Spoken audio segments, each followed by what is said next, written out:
السلام عليكم ورحمة الله وبركاته. الحمد لله والصلاة والسلام على رسول الله صلى الله عليه وسلم. أما بعد, twebaza Allah subhanahu wa ta'ala atutusizza mu lunaku olwaleero nga tukyali balamu. Tumusaba okusaasira kwe n'emirembe eri omubaka Muhammad sallallahu alayhi wasallama n'eri abo abaligoberera obuufumu yayita okutuusa Allah tabarakahu wa ta'ala lwalisalawo ensi n'agizingako. Allahumma amin. Amannya Omar Sulaiman Kasule, okutambula naawe mu kiyitibwa obusika bw'eddiini busiraamu nga tunnyonnyola okuviira ddala ku ntandikwa okutuusiza ddala bwe tukakasiza ddala nti Allah subhanahu wa ta'ala byonna byonna bye yatulagira okuba nga tubituukiriza mu kiyitibwa obusika tubikoonako mpola mpola.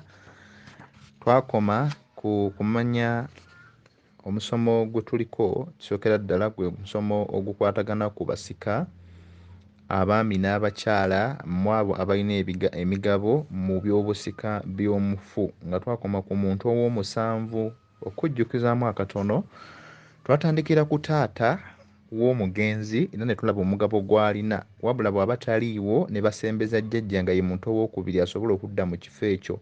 Kitegeeza mu bajjajja abasajja nga bwe batambula bwe bati mu layini, abataliiwo omulala aba asobola okubeerawo.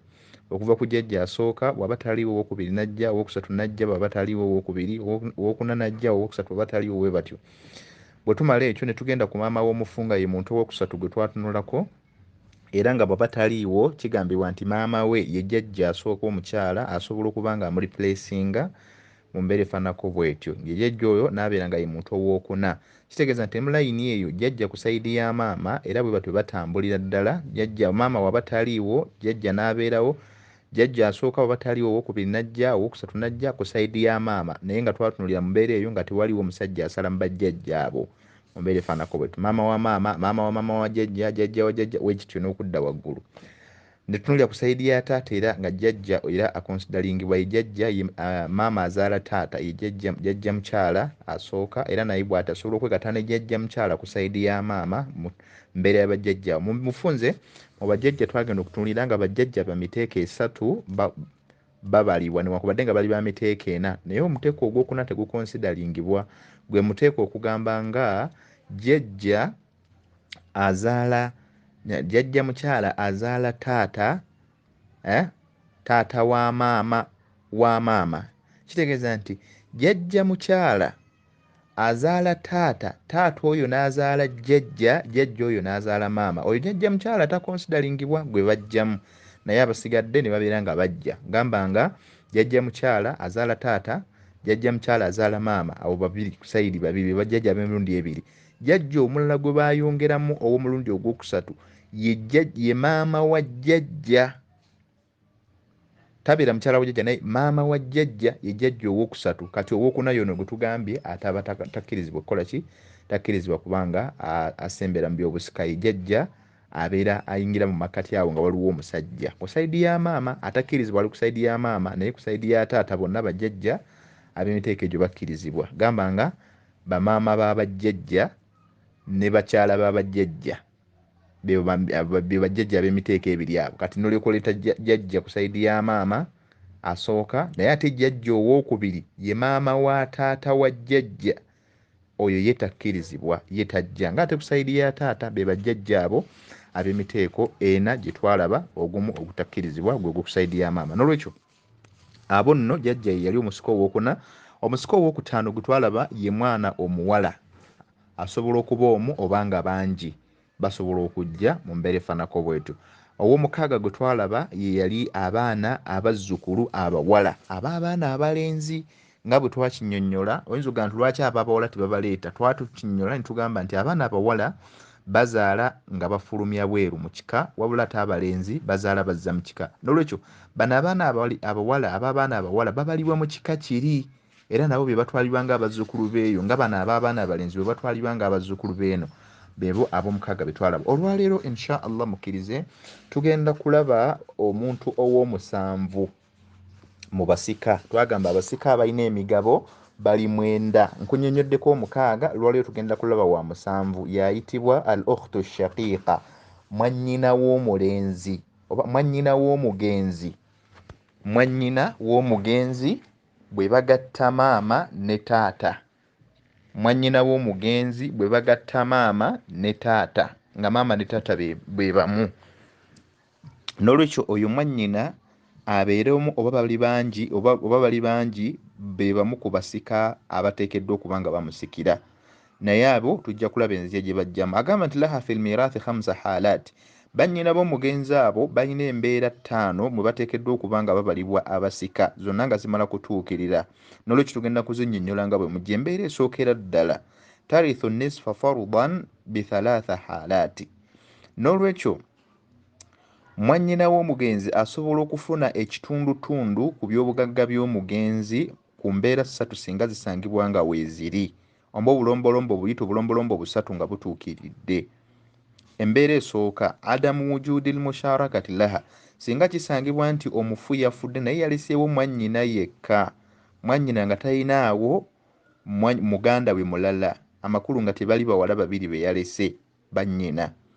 Wahiya ukhtuha ashaqiqa, mwannyina ddala bwe bagatta maama ne taata, liqawli llahi taala, olw'ensonga nga tusinziira ku bujulizi Allah subhanahu wa ta'ala agamba ti in imru'un halaka, singa omuntu yenna afa, laisa lahu waladun, nga talina mwana yenna, walahu ukhtun, naye ng'alinayo owooluganda mwannyina omuwala, falaha nisfu ma taraka, mwannyina oyo ateekeddwa okufuna ku by'obugagga bya mwannyina we omulenzi oli afudde, nga bikwatiddwa ne bigabanyizibwamu emirundi ebiri, ebitundu bibiri ebyenkanankana, ekitundu ekimu ne bakimuwa.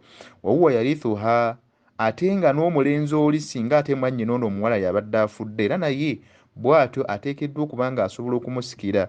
Illam yakun laha walad, singa naye aba afudde nga talina ki, nga talinaawo mu musika yenna, talina mwana, talina bba, talina ani yenna. So ekyo aya eri mu surat Nisa ya 176 yesemberayo ddala Allah bw'atyo bwe yannyonnyola obusika obwo.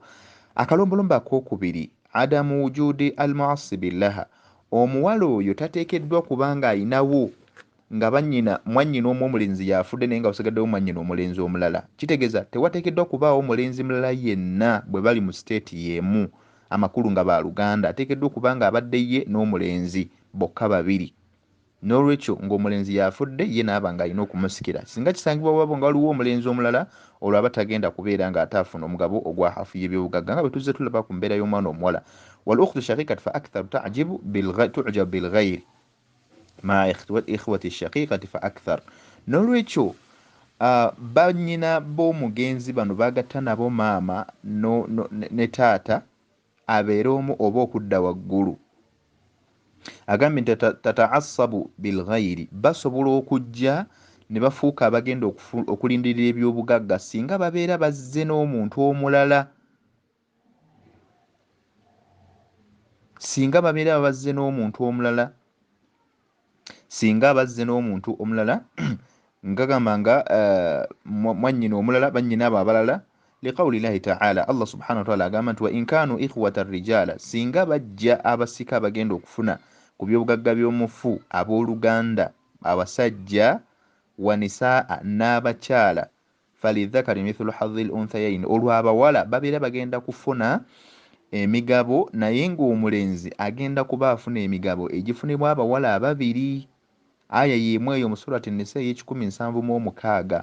Kitegeeza nti abawala singa bajja nga bazze n'abalenzi abooluganda bagenda okusikira nga mulimu abawala bannyoko bwe mugatta maama ne taata, ne mubeeramu n'abalenzi era baganda bo bwe mugatta maama ne taata. So bwe baba nga weebali, olwo kitegeeza nti abawala babeera bagenda kwegatta n'abalenzi bafuuke abalindirira ebyobugagga bafune nga tujjako emigabo, buli mulenzi aba agenda kudabulinga omuwala emigabo ebiri, omuwala afune omugabo gumu. N'olwekyo watuta'assabu ma al-ghayri ma al-banati aw al-banati al-ibni, era kyekimu basobola okujja ne babeera asaba abalindirira ebisigalidde singa wasangibwawo omuntu omulala, gamba nga bawala b'omugenzi. Singa omugenzi aba alese abaana b'abawala n'alekawo ne bannyina abawala, kitegeeza nti bannyina abo abawala bagenda kufuukira ddala abalindira ebyobugagga oluvannyuma lw'okuggyako emigabo gy'abaana abawala ab'omufu oba abazzukulu abawala. N'olwekyo wahidatan kana aw kadhal, si nsonga baliseewo bangi oba batono. N'olwekyo fata'khudhu ma abqati al-furud, olwo kitegeeza nti bano bannyina b'omugenzi bagenda kufuna ebinaaba bisigalidde oluvannyuma lw'okuggyako emigabo gy'abaana bali abakulembedde abaana ab'omufu oba abazzukulu abawala. Lima sabaka fi hadithi ibn Mas'udi, olwa hadithi eyo gye twayogera eya ibn Mas'udi gye yatugamba nti al ukhtu ma al banati asaba, singa mwannyoko ajja ne bawalabo, mwannyoko aba agenda kulindirira ekinaaba kisigaddewo nga baggyeko omugabo gw'abawalabo. Athalith, akalombolombo akookusatu, adamu wujudi lhajib, tewateekeddwa kubaawo n'omu aziyiza bannyoko bano okuba nti bafuna emigabo ku byobugagga by'omufu. Walladhi yahjibu al-ukhtu ash-shaqiqatu min al-mirathi huwa al-ibn, asobola okuziyiza mwannyoko obutafuna kya bugagga kyonna ku byobugagga byo ye mutabani wo, omwana omulenzi. Wa ibnul ibni, oba mutabani wa mutabani ye muzzukulu omulenzi. Wa in nazala, n'okukka wansi. Wal abu, ne taata naye kyekimu singa aba waali, kuba twakirabadda nti taata bw'aba awa abooluganda tebasala. Wal jaddu min qibali al ab, ne jjajja ku sayidi ya taata singa aba asangiddwa ala qawli rajihi, nga kikigambo ekyesigamibwako. Wa in ala bimahdhi dhukuri, n'okudda waggulu nga tutambudde mulayini y'abasajja, kuba jjajja abalibwanga taata waatali jjajja aba ayimirirawo. Eyo y'embeera esoose gye tutunuulidde ng'ebaddemu obulombolombo busatu. Tugambye embeera esoose asobola okufuna ekyobugagga ebyobugagga ng'afunye ekitundutundu nga byawuddwamu emirundi ebiri. Ku bulombolombo busatu, akasooka okubeera nti ali yekka nga taliiko mwannyina mulala oba taliiko muganda we mulala. Ekyokubiri nga tewaliiwo mwannyina, amakulu nga tewaliiwo mulenzi bwe bali mu ddala lyerimu. Ekyokusatu nga tewaliiwo amuziyiza. Embeera oba omugabo gwokubiri mwannyoko gw'ayinza okufuna, mwannyina w'omufu gw'ayinza okufuna, tarithu thuluthaini, asobola okufuna ebibiri ebyokusatu. Farudan ma'a ghayriha bi thalatha shuruti, singa aba azze nga waliwo abalala basisters abalala, amakulu nga basisitoleseewo babiri oba basatu okudda waggulu, basobola okufuna omugabo gwa bibiri byakusatu n'obulombolombo era busatu nga butuukiridde. Akasooka wujudul musharaka, kwe kuba nti basangiddwawo nga basukka ku omu. Waiya ukhtu shaqiqat fa akthar, ng'ali omu n'okudda waggulu. Liqawli llahi ta'ala, Allah subhanahu wa ta'ala ku nsonga eyo atugamba nti fa in kanat ithnataini, singa omufu alikawo bannyina abasukka ku omu nga bali babiri, falahuma thuluthani mimma taraka, olwo nno balina kufuna bibiri byakusatu ku ebyo omufu by'aba alese. Suratu Nisa aya ya 176. Athani, akalombolombo akookubiri, adamu wujudul mu'assibu lahunna, tewateekeddwa okubaawo omuntu oyo afuna ebyobugagga ebitalina kigero.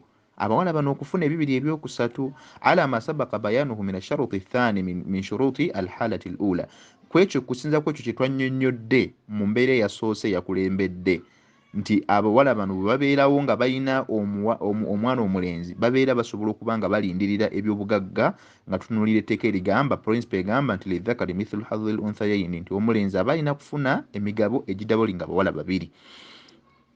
Akalombolombo akookusatu, akaweesa abaana abawala oba abannyina b'omugenzi ebibiri ebyokusatu, adamu wujudi alhajibi lahunna, tebateekeddwa kubaawo abaziyiza, nga bwe tunnyonnyodde nti abaziyiza asobola okuba omwana omulenzi ow'omufu oba omwana w'omwana omulenzi oba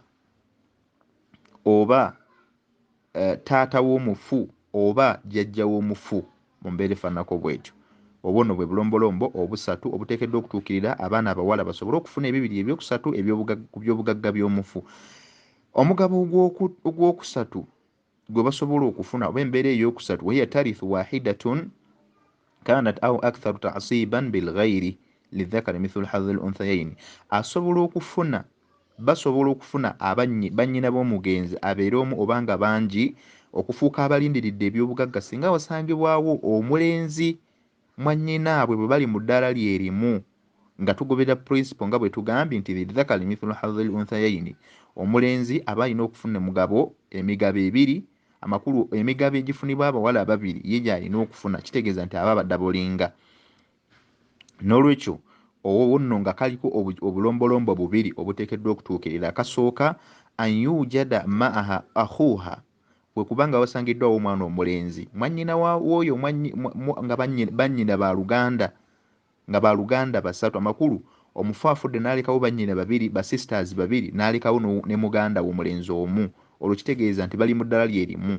olubabira bagenda kufuuka balindiridde ebyobugagga liqaulillahi taala Allah nga bwagamba nti wa inkanu ikhwata rijala bwe babeera nga obufu aleseewo abagenda okumusikira nga be buluganda lwe abalenzi n'abawala wanisa falidhakari mithlu hadhi lunthayain omulenzi aba alina kufuna emigabo egifunibwa abawala babiri buli mulenzi omu aba alina okufuna emigabo ebiri egifunibwa abawala babiri amakulu tugatta emigabo gy'abawala babiri ne tugiwa omulenzi omu aya ya 176 surat nisa. Akalombolombo akokubiri akafuusa abooluganda lno okubanga balindira ebyobugagga keko adamu wujudi lhajib laha kwe kubanga tewasangiddwawo aziyiza adamu wujudi lhajib laha kwe kubanga tewasangiddwawo aziyiza abooluganda lano okubeera nga bafuna omugabo ogwo ogw'okubeera nti abufuuka abalindiridde ebyobugagga ebiba bikoze eki ebiba bisigalidde kyekiriwa kwe kugamba nti nga kwe kugamba nti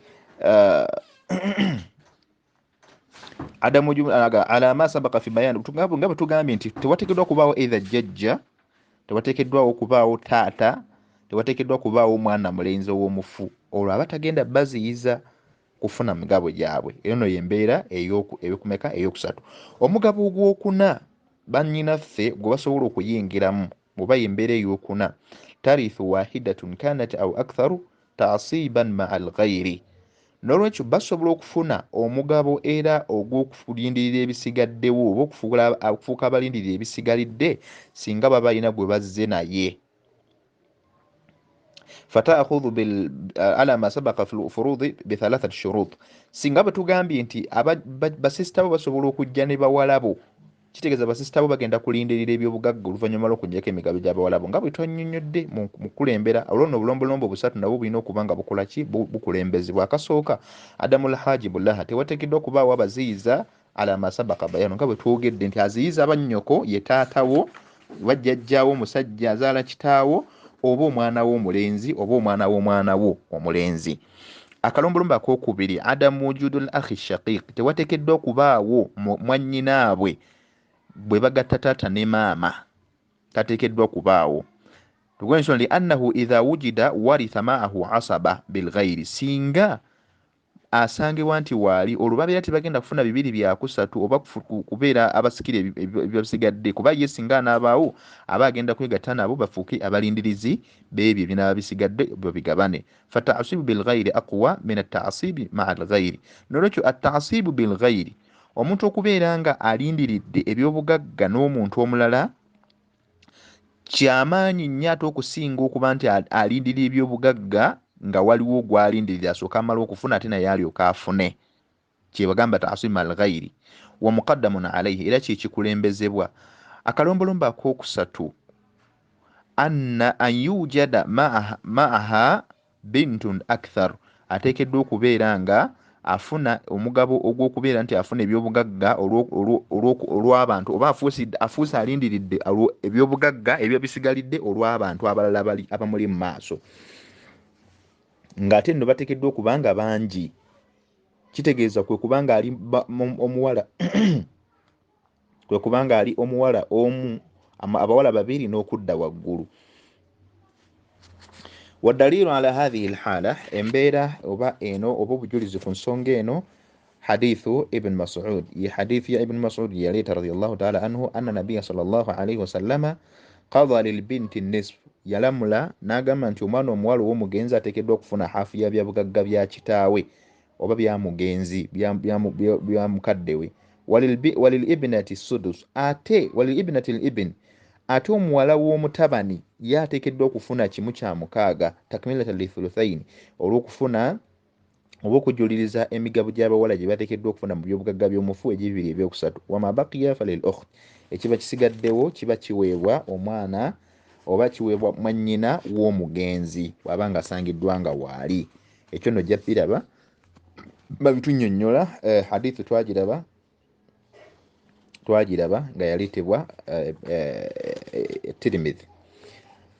Naam wa qaida wal qaidatu al-fiqhiyyah al-fardiyya qaidatu al-fardiyya lil-fiqhiyya twagiraba wal qaida egamba lil akhawati al-akhawatu ma'a al-banatu asaba nti abooluganda bannyina b'omufu singa bajja ne bawala b'omufu, bannyina b'omufu bafuuka abalindirizi b'ebyobugagga singa tuba tuggyeko omugabo gw'omuwala w'omugenzi oba bawala b'omugenzi.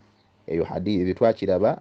Waliwo ekitabo kye bayita Raddul Muhtar ala Durar al Mukhtar omujallado ogw'omukaaga safa ey'olusanvu n'ekirala kiriwo al Bayanu fi madhhabi Shafi'i nayo baagiriita qaida eyo mweri mujallado gwa 9 safa eyana mu 53 paka 54 Arrahabiyatu ma'a sharhiha nayo gyeri wa Hashiyatu al-Kubra wa Hashiyatu al-Baqariyya alayha safa ey'ekinana mukaaga Al-Qawaidu mujallado ogw'omwenda القواعد الشنشورية صفحة يا سانفو المغني مجلد ومويندا صفحة مويندا بقى كومي العذب الفائض مجلد وقصوك صفحة تشيندا مهمو نشر صحيح البخاري نقائد نبيجي جسانغا مجلد وقمنا صفحة يبساتو أتانو متانو elena yo bagireeta mu mbeera efaanako bwetyo nolwekyo ekyo nga bwekityo bwe tukyogedde nolwekyo walaallaha ma'khudhatun min alhadith eyo hayo qaida eteekwa okuba nga obaolyawo yagibwa mu hadithi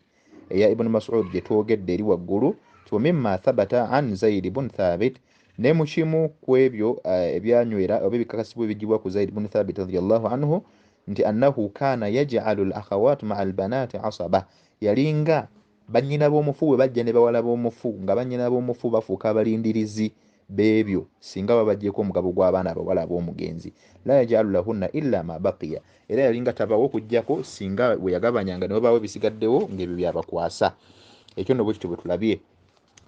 Embeera ey'okutaano oba omugabo ogwokutaano ogusembayo alhalatul khamisa halatul hajib y'embeera y'okuziyizibwa nolwekyo fatuhujabu ashaqiqatu fa aktharu min almirathi lilibn abaana abawala bano bannyina b'omugenzi basobola okuziyizibwa mu byobusika singa wasangibwawo omwana omulenzi ow'omugenzi bannyina tebajja wabini libini n'omwana ne mutabani w'omutabani amakulu omwana w'omwana omulenzi ow'omugenzi singa asangibwa nga wali ye muzzukulu omulenzi olwo naye abeera agoba bannyina b'omulenzi tebasobola kujja wabil abi ne taata w'omugenzi singa asangibwa era abaluganda tebasala wabil jaddi min qibali al abi ne jjajja musajja ku saidi ya taata era naye singa asangibwawo kubanga naye alama qawli rajihi wa in ala bi mahdhi dhukur naye singa asangibwawo jjajja ku kigambo ekituufu ddala ekigobererwa jjajja aziyiza abooluganda era nabo babeera tebasobola kuziza kubanga jjajja abanga taata waddalilu ala hadha هذه الحالة نوبجولز كنسونجي أن الله تعالى إنما ورث الإخوة والأخوات في مسألة الكلالة الله سبحانه وتعالى يليتا بولغاندا بولا نابالينزي ناباليتا كومبيرا يا كلالة كتغيزا نتي ومونتو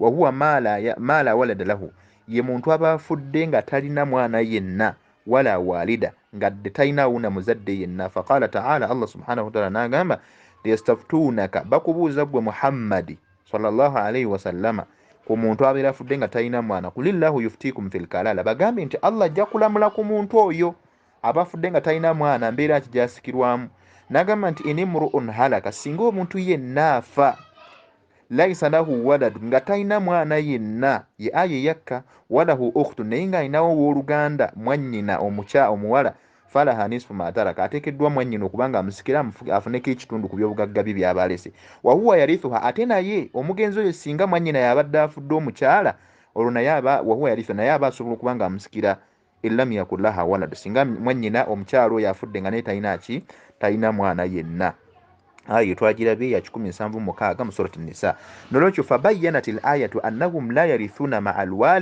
alwaladi wa walidi so ayo aya neetunnyonnyola yennyini yetulaga nti abooluganda tebasobola kujja ku busika bwa muganda waabwe nga muganda waabwe aleseewo mukadde we omusajja oba omwana we omulenzi lianna alkalalata kubanga ekitegeeza kalaala man la walada lahu wala walid ye muntu atalina mwana wadde omuzadde kharaja min dhalika albanatu wal ummu olwo nno maama n'abaana abawala ne babeera nga bo bafulumyemu mwabo liqiyami dalilu ala mirathihim maahunna olwokubanga obujulizi bwo buzze nti omufu bw'aba alese baana bawala alese baana bawala na maama olwo abooluganda era obujulizi twabulabye nga bwe tuzze tunnyonnyola emabega nti bazze ba-including bwe baleetebwa abooluganda abawala bajja ne basika ne bana abawala n'abaana abawala ab'omugenzi wamu ne maama waabwe ne bafuuka abamusikira ku by'obugagga bye wabaqiya ma adahunna ala dhahiri al aya. So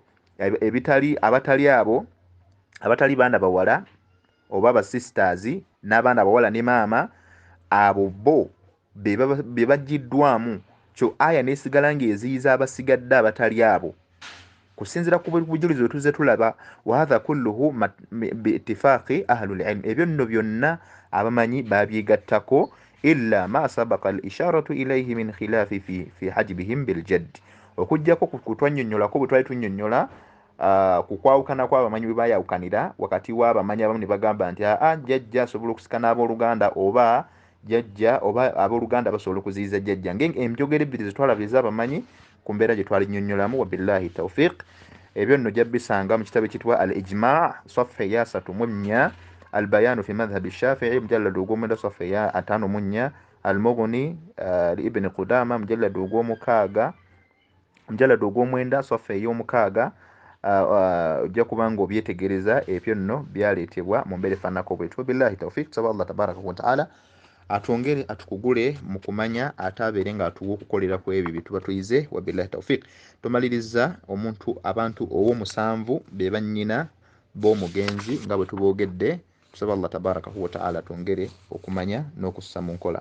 Tusinkane oluddako. Wa sallallahu ala sayyidina Muhammad وعلى آله وأصحابه وسلم تسليما كثيرا. سيقدم من يوم رسول الإيمان كالسوري. الله بقومه.